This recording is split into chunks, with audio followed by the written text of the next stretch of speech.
Buddy, welcome into the Go 24/7 podcast. I am Glenn West. That is Sonny Ship. Sonny, we are recapping today about 24 hours after LSU put the finishing touches on its second win of the season against Louisiana Tech. The Tigers win 23-7.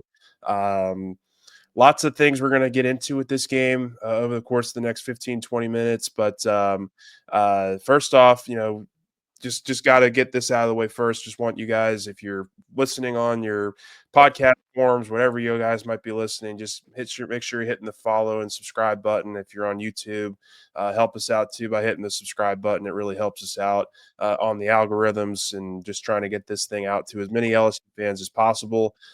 With that being said, Sonny, wasn't pretty by any stretch of the imagination on offense, defense. I think we can put this to bed. This is a really good defense. 8 punts on 8 drives to start the game off. But the big story, I think, leaving this game is just the offense and just the inefficiency in which they were operating. I didn't really establish much of a run game. You lost a couple key pieces, which we'll get to here in a minute. But just your overarching takeaway, I guess, from this game and just LSU's performance here in their home opener of the 2025 season. Well, anything on the offensive side of the ball, was just ugly. It was ugly. All the good things that we pointed to, again in the Clemson game with the decision making by Garrett Nussmeier, I thought his decision making was a little slow. Had a couple of times where he had just open real estate to where he could pick up those first downs, not try to hit the big play. We saw him revert to back to some of his some of his old habits of that last year.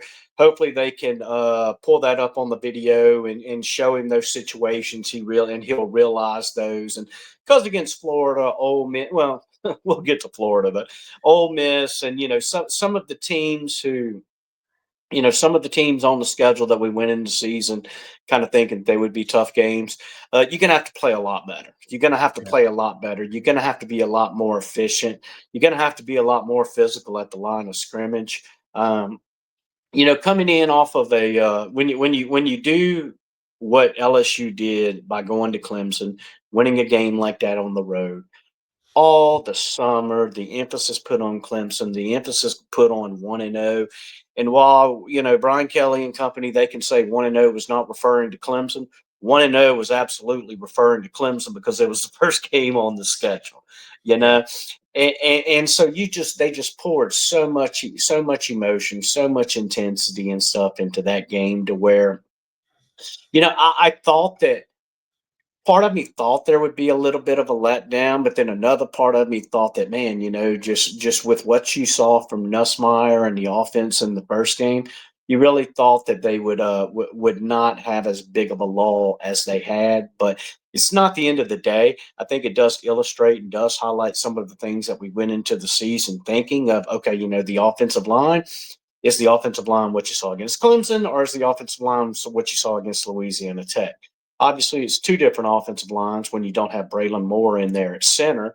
And so that needs to be the focus this week. And all in practice is okay, you know, you'll probably be without Braylon Moore for at least a week. We'll get into that more. But, for this game against Florida, you've absolutely got to get everyone playing on the same page. And you've got to get that starting five with DJ Chester at center. You got to get that working as smoothly as you can over this next week before Florida comes to town.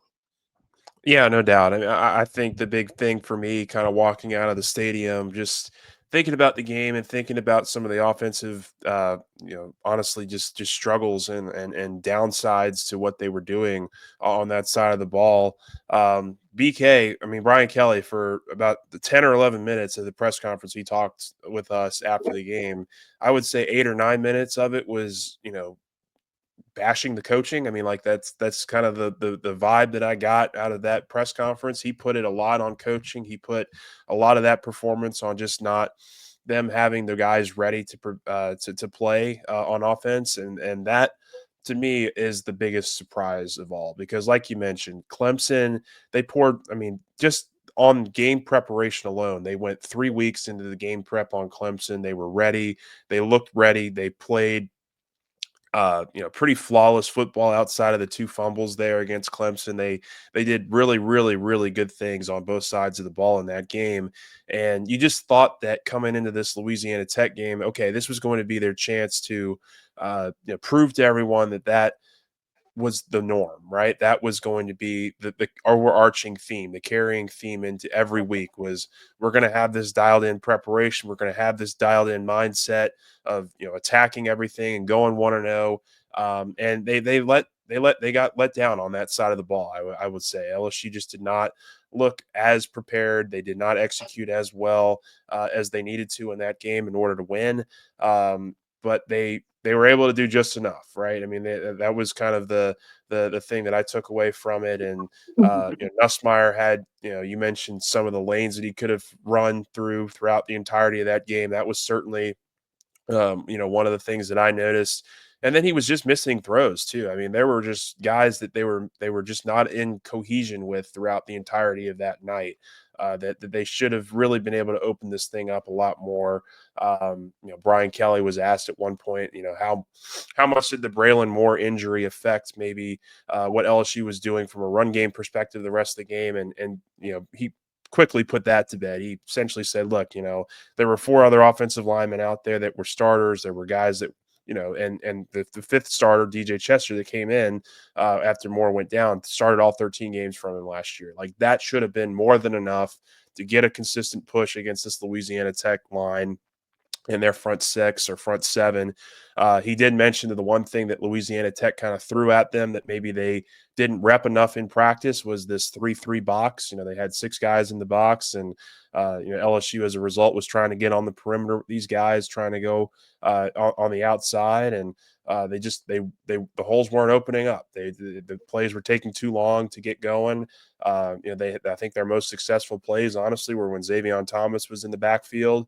And that's not exactly what you want to see when your wide receiver or one of your elite wide receivers is kind of your most efficient running back too. So there's a lot of things that they're going to have to clean up. I think that's probably the big takeaway here is that the offense is going to have to go back to the drawing board. Like I mentioned, they had a couple scores there. They were able to, kind of never put this game in doubt. But at the same time, it was just an ugly watch throughout the entirety of the game.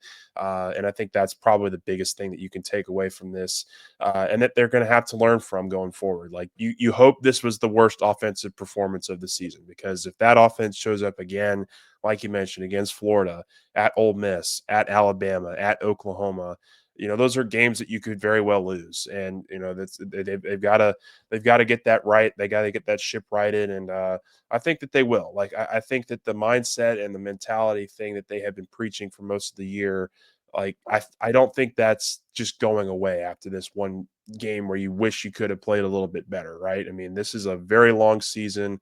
There's still so much more that you got to look forward to here going, and look, at the end of the day, they're 2-0, right? They got everything in front of them. They didn't play their best on offense, but they still have everything out in front of them. And I think that this is just maybe a wake up call that this team needs to get kind of back into gear here when you got a really pissed off team in Florida that's going to be coming to town here in a couple days. Well, and Joe Sloan, something Joe Sloan's got to do is I've seen something already over the first 2 weeks. One, when Xavier Thomas goes into the backfield, they're expecting him to get the ball now. Now you got to run some play action off of that. You got to run play action this way, and then you got to test the field. LSU's not going vertical. All we Yeah. heard about all summer was LSU's got so much speed. LSU's got so much speed. The vertical threats. The vertical threats. Can I mean, we might be able to count on 4 fingers how many times they went vertical in both games. Yeah. Berry and Brown, you had the touchdown that The got callback. called back against Yeah. that.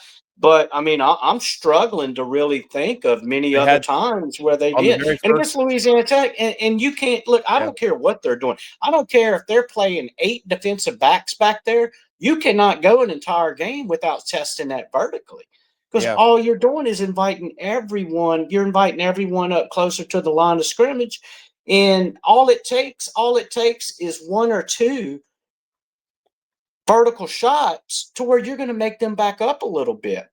Yeah. And I hate to say it, but I think we saw some of the lazy play calling and lazy ingenuity from the LSU, from the LSU offensive coordinators, Joe Sloan, Cortez Hankton. You can throw the analyst in there, whoever's building the game plan. You know, I think that they went into this Louisiana Tech game plan, uh, not necessarily keeping it vanilla, because they did a lot of things to the wide receivers and getting the ball in their hands that you could easily say, why didn't they save that for another time, for a bigger opponent? It's a little too cutesy. Yeah. A little too cute, a little too cutesy, and not enough of saying, this is our strength.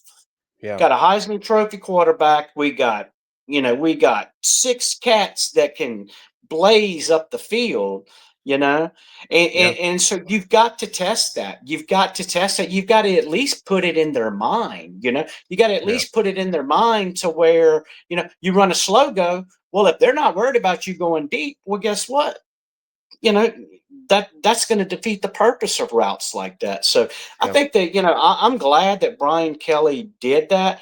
I'm glad that he whether we call it throwing the coaches under the bus or just being real. I'm Yeah. glad. I'm Yeah. glad because look, when you make the kind of money that college football coaches are making, I mean, it's open game. Yeah. It's You open got game, you got to and I deliver. mean, You you got to got to be able deliver. to and you got to be able to handle the criticism. Yeah. If a little bit of criticism with the type of money you're making, if a little bit of criticism bothers you, well, then you need to figure out a new profession.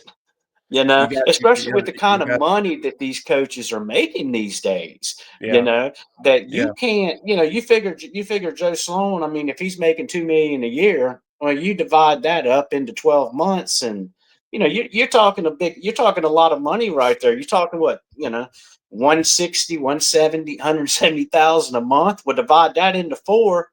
You made $40,000 for the Tech game. Yeah. Did you earn it? Yeah. Well, I mean, and look, I And I mean, at think the end that's of a the day, legitimate question. yeah, at the end of the day, it comes down to these 13 weeks, right? I mean, like how you perform over these 13 weeks is the whole year's worth of work that you've been putting in here. And so, yeah, every game's going to get scrutinized. Every game's going to get put under a microscope here. And there's certainly going to be a lot that they want to get right here very, very quickly. I will say, like you mentioned the vertical passing. The very first throw that I can recall Nuss making in this Louisiana Tech game was on a go route where he had Barryon Brown streaking down the left sideline, wide open. I mean, it would have been an easy 70-yard touchdown, and Nuss underthrew him by 15 yards, and it was intercepted on the Yes, very you are first right. drive. You're right. That was that Yes. was a that was a Yes. tailor-made touchdown. That was something that Yes. was going to be an easy 7 points for the offense, and that's where the player part comes in, right? The execution. You got to have everything working in line, and I think it was just a jolt That to was the definitely on system. Nuss. That was definitely on Nuss. Yeah, for He sure. didn't put Yeah, he didn't put the ball where he needed to put it. It was a bad throw. It was inside. You got to put that on the outside shoulder to where it's either incomplete or it goes. He either catches it or it's going to be incomplete out of sure. bounds. You can't Yeah, put that over the inside it's shoulder like that. underthrew it. So Yeah, underthrew yeah, it, and he's lucky that he didn't get two picks in that game. yeah, there were a Because couple. that ball, because I think weren't there three Tech defenders around that. Yeah, At there least were two. There were there were a multiple. couple. Yeah, there were a Yeah. couple, and it kind of got batted around a little bit. But I mean, that just kind of set the tone, honestly, for the night for me. I mean, it was just a really clunky first drive that ended in a very poor way. Obviously, it started, and I guess we can get into this now. But it started with Braylon Moore going down on the very first play. We learned it's a high ankle sprain for Braylon. Not exactly sure when he's going to be back. It doesn't sound like he's going to miss a ton of time, but very, very unlikely that he plays this weekend against Florida. And then you lose Trades Green too in the fourth quarter to a knee injury. That, man, I'm just so lucky. He's just got to be thanking his lucky stars that wasn't worse, because it looked very, very awkward on the replay, I will say. Yeah. And he's going to be out with a knee injury. They also think that he'll be back at some point this season, maybe in the next 3-4 weeks or something like that. But those are two centerpieces to your team right here, to this offense that they're quickly going to have to, scrap from the game plan, and prepare for this game like they're not going to have them available to them. So that throws another wrinkle here into this, what they're going to have to do for this Florida game. And I just, I don't want to get too far into the weeds of Florida. We'll do that later this week, but just I think that there's the overarching theme of this week is going to be, how does the offense respond from a mentality standpoint, from an execution standpoint in practice, from body positivity, all the things that, kind of just having good vibes around the offense and not letting something like Saturday night fester for too long. I think that can be very dangerous if you're LSU. You watch the film on Sunday or Monday, you learn from it, you flush it, and then you get right into your preparation for Florida. I think that's the mentality they're going to have this week. I think that's the mentality they will have this week for the offense, and we'll see. I think that I would be surprised if we see more of how bad it was on Saturday. Like I'm not expecting it to be a quick fix, or just, they're running the ball down Florida's throats on Saturday. They're, balancing the offense out perfectly, and everything's hunky dory. But I do expect it to look a lot better, and I Yeah. think this was maybe an important wake up call that this team needs on the offensive side of the ball, because man, defensively these guys have been just so good. Yeah. I think that they have something really special here with this defense, and if they can just, it's just so crazy, right? How last year it was okay, the offense, or really the last couple of years, it was okay, the offense looks like it can hold its own and move the ball against a lot of these teams, but just can the defense find a pulse? Now it's, kind of flipped itself here after 2 weeks, where it's like, you've only scored 40 points in 2 games. How does the offense respond to that, and how do they, get this to a point where, they can fulfill their massive potential? Because I do think that this is a group long term that has immense potential. They got great speed, like you mentioned, on the outside at wide receiver. They've got very capable running backs and guys like Caden Durham and Harlem Berry, and even if you want to throw Xavier Thomas in there, Jawan Johnson. I think they have guys that will be able to develop over the course of this season on the offensive line, and get it together there. But you got to go out and you got to prove it. And I think this is going to be a big statement week for them in terms of this Florida team that's going to have a lot of massive expectations coming in. So I think that this is going to be a real defining game for this team, and for how they respond on the offensive side of the ball. I guess, well, before we get out of here, I do want to just bring up some recruiting stuff. Obviously, it Yeah, was a we got big it. Yeah, I was weekend. gonna say we gotta. Yeah, Yeah, we got to touch on recruiting here, because it was a big yeah, weekend for LSU. Landon Duckworth, the 4-star top 100 quarterback, was in town. He had a number of your commits from 2026 that were in town. Just give us the recap here of kind of what you've been hearing over the last 24 hours, with how some of those visits have gone, and maybe what could be in the LSU's future here with quarterback, and how they're maybe not dead in the water with the 2026 class yet. yeah. Joe Sloan's been working Landon Duckworth kind of behind the scenes a little bit. The South Carolina commit. He's a quarterback out, a 4-star quarterback. I believe he's number 8 in the country on 24/7 Sports out of Jackson, Alabama. And LSU is, we talk about the distance factor, how big it can be in recruiting. Well, Duckworth's committed to South Carolina, 600 plus miles from home. LSU is about 300 plus. And so you do have that when you start looking at things. Okay, when you're trying to flip a quarterback committed to someone else, what can you sell? What things can you sell? Obviously Joe Sloan can point to, you got Jaden Daniels, you got Garrett Nussmeyer, you've got the distance from home that you can also sell. But I think LSU really needs to figure out, and that's why I'm a little bit hesitant to jump on the Duckworth train, because I think LSU really needs to figure something out as far as the quarterback picture goes, because if you bring in a 2026 guy like a Landon Duckworth, like a Kashawn Henderson, the 5-star committed to Houston. You've got some, those are really probably, they mentioned Jake Fett, Arizona State commit, but I really think LSU's got to figure out, if we take a 2026 quarterback, it's got to be somebody that you want. It's got to be somebody that Yeah. you really like. It can't just be somebody to say, okay, we need a high school quarterback in this class, because you're going to have to turn around and you're going to have to go and you're going to have to recruit one of the best quarterbacks in the portal, Yeah. unless you feel like Michael Van Buren or Colin Hurley are going to be the guys for you. Yeah. And so I'm a little indifferent right now on the situation, because you want to get a high school quarterback in, but you don't want to get a high school quarterback in just to say you got a high school quarterback in the class. You know, Yeah. and, Yeah. and so I think LSU has to really figure out, what is the focus going to be? And I know that they do want to get a high school kid in this class, but is that going to make it harder to go out and to get one of these top two, one of these top three quarterbacks in the portal when that opens up?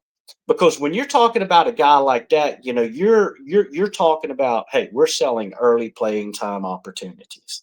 And when Yeah. you look at LSU's quarterback room right now, I mean, if you've got a good portal quarterback with experience, LSU just screams of a good opportunity right there. Absolutely. So I'm anxious to see how things kind of progress with Duckworth from here on out.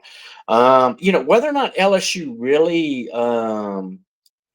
puts that best foot forward and then just puts its foot on the gas to try to get him to flip from South Carolina. Because Yeah. I kind of get the impression that there may be a little bit of indifference, amongst the staff of what route is the best route to go Yeah. right now. And so it's going to be interesting to see how this develops with Duckworth, because the South Carolina people, they feel that, hey, he's telling us he's solid. We feel that and everything and stuff. Tom Loy said that he doesn't think that he'll flip to LSU. I think it all boils down to whether or not LSU really wants him. Yeah. If No, I LSU agree. really wants him, if LSU really wants him, excuse me, this cold, man. They go in and they go in they go all in from an NIL standpoint, from all of the angles that they need to go. Then, this is going to be an interesting one to watch. But I think it all boils down to what LSU decides to do.